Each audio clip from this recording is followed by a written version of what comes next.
Welcome back, everybody, to uncomfortability to comfortability. As you guys already know, I'm about to move into my new place. Right now, I'm homeless, and I'm about to move into my new place. Hopefully, it'll be one day this week. I'm just waiting on the phone call for them to tell me that I can move in. But while I'm waiting on that, I'd like to share a video with you. I'd like to share a video of when I first met my wife, because we videotaped it, and we got married, moved in with each other, and then things took a left turn with my using drugs, and she had an addiction to alcohol, and I had an addiction to crack. Um, and I went downhill once we separated, but I want to share this video with you so you can basically get a idea of how everything started. Um, and then after the video, I'll come back and share with you guys how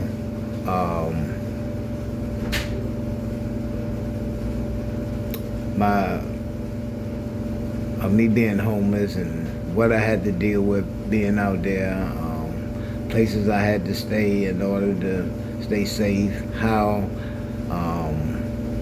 I got around, how I ate, everything. So with that being said, I'm gonna start this video for you. Growing up in DC was started off kind of rough.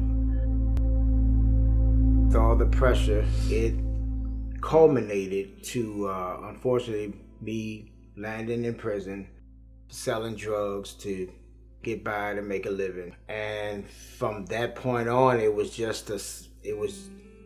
just spiraled out of control, and it was a repeated cycle pretty much all my life until I reached to a point where that I wanted something better for myself. When I got out, my first job that I landed was working for Shake Shack. That's how I met Sabrina. I grew up in a house that I feel that my mom was pretty abusive.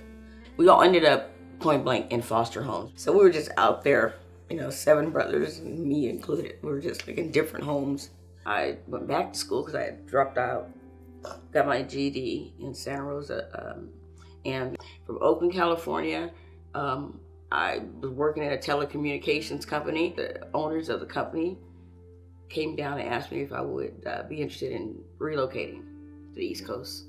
And I ended up in Shake Shack when it first opened up. I seen all these I was like, God, new ground. I'm going over there and I'm gonna do what I need. So I went to Shake Shack. He says I was so busy in my marketing mode, that's what he calls it, that he said he was in the back practically doing jumping jacks like you see me back here? I think you like, I like you. I think you're pretty back here. He says that I gave him no acknowledgement. One day I was standing outside there at the CVS.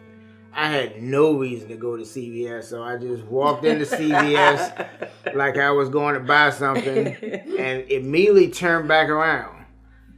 I acted like that I was just seeing her for the first time coming out of CVS, spoke to her, said hi, and it took off from there. Less than a year, we decided I'm paying full rent at my apartment. He was at my place 90% of the time anyway. I opened up the offer and said, I really think that, if you think about it, we can move in together. But he didn't do it right away.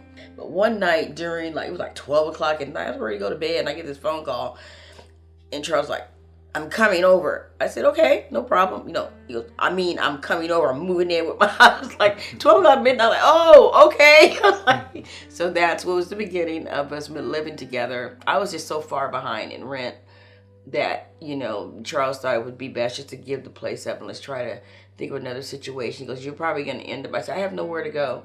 And he goes, well, if you end up in a shelter, you may have to consider that. So I didn't want to. He said, well, I'm going to go ahead and sign up and get into one because it's inevitable that we're going to lose a place and we both will be homeless. And it's better prepare ourselves for that. I made a commitment to her that we're going up. We're not going back down. I told her, let's just go into the shelter and I have your back. The decision to go to that type of housing, you can't take anything with you. So I remember, like you said, you don't take one suitcase. Charles, I love you for this. He helped come up with the money and help in the truck to go and move all my things out and put them in a storage. So I was relieved about that. And he kept telling me, Sabrina, it's gonna be better. We're gonna find housing. I was just adamant. Like, my thing was like, to find housing, you gotta have money, you gotta have a place to go, you gotta get approved, you got your credit checks. He goes, no, we're gonna be okay. I didn't believe any of that until I met Rosa.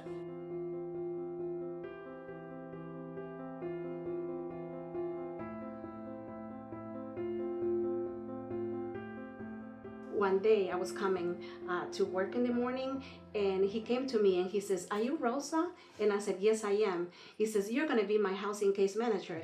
I said, yes, I am. So I saw something on Charles that he really was ready to move on in his life.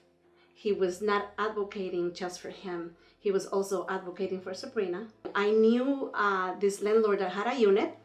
We met with the landlord, and he fell in love with the place. We came here. I remember that day I was just so starry-eyed, and I was like relieved.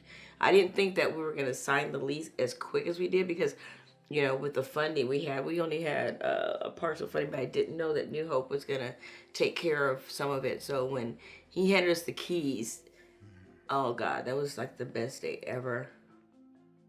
During my time at New Hope Housing, my house case manager, Rosa, was amazing. She went above and beyond to help me. I can't thank her enough. And it wasn't just her, it was the whole New Hope Housing team. But I put emphasis on Rosa and her work as well as Paul. They were both amazing in helping me accomplish my goals, and I'm eternally grateful for her and everything that New Hope Housing has done for me. I'm just like, you know, in awe of the fact that, you know, we have our opportunity to live where we live right now because of New Hope Housing. They were just wonderful. When I was feeling down about just the whole process, and Rosa was here. I mean, her energy was like through the roof. She's like, you guys did it, you're great, come on. And I just knew that it was gonna happen. Also, I didn't expect her to continue to, you know, be in our lives. And I just like, I'm just shocked that, you know, continue to get that type of support and treatment. I love New Hope Housing and Rosa. And we have a strong commitment to continue a good life and to make Rosa proud of us too. Love you. Yeah.